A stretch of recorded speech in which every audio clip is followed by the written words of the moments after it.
This is the Levant region. It lies at the crossroads of Asia, Europe, and Africa. This region had its own unique culture, religions, and knowledge systems. In the Levant region is Lebanon, an ancient country mentioned in the Holy Bible. It was home to Maronite Christians, an ancient branch of Syrian Christianity who are today wiped out from their homeland of Antioch, a city in modern-day Turkey. Apart from the Maronites, Lebanon was also home to the Greek Orthodox and Greek Catholics, other Christian sects who are a minority in the Middle East.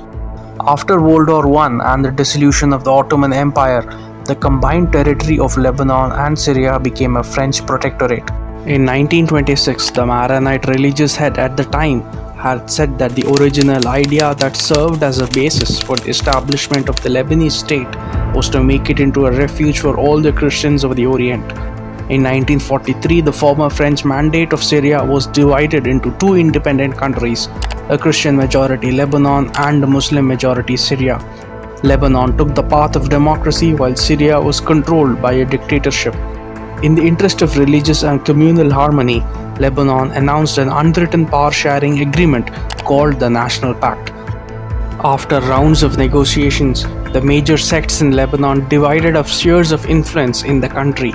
The president and the commander of the Lebanese armed forces would be a Christian Maronite, the speaker of the parliament a Shiite Muslim, the prime minister a Sunni Muslim, and the deputy speaker of the parliament and the deputy prime minister would be a Greek Orthodox Christian. Offices in the government, parliament, and civil services were mandated at 6:5 ratio in favor of the Maronites. Results of a census held in 1932 had shown that within the country's wide range of religious groups, a slim majority of the population were Maronite Christians. Christians comprised 58.5% of the total Lebanese citizenry, while Muslims were 40.4%. Fast forward to 1956, the Lebanese population was 54% Christian and 44% Muslim, with the rest 2% comprising of other religions and atheists.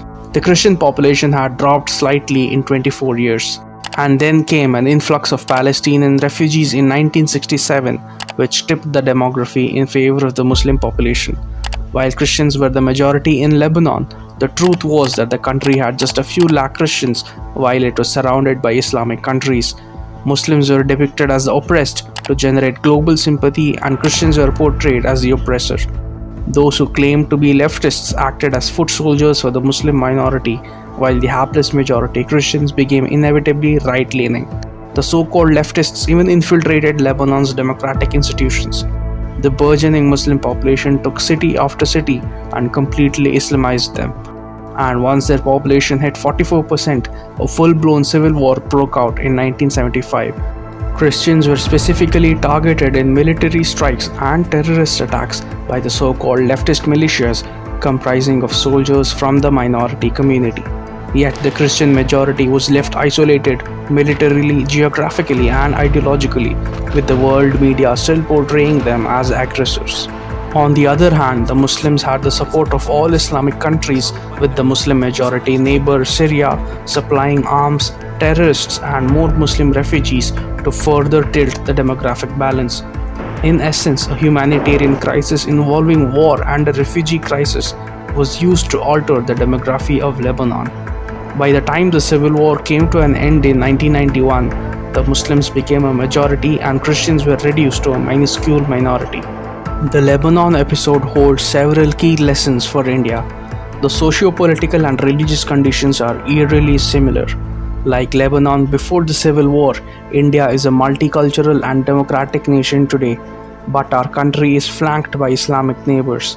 The eastern neighbor Bangladesh supplies the illegal migrant population, while the western neighbor Pakistan extends tacit support to Islamists within India.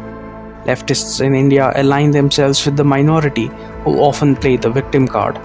The global media portrays this minority as the oppressed and demonizes Hindus as the oppressor, spreading the myth of a persecuted Muslim minority of India. They use advantages provided by a constitutional democracy to further their interests. Being an isolated majority within the country means nothing when the so-called minority is in fact the global majority.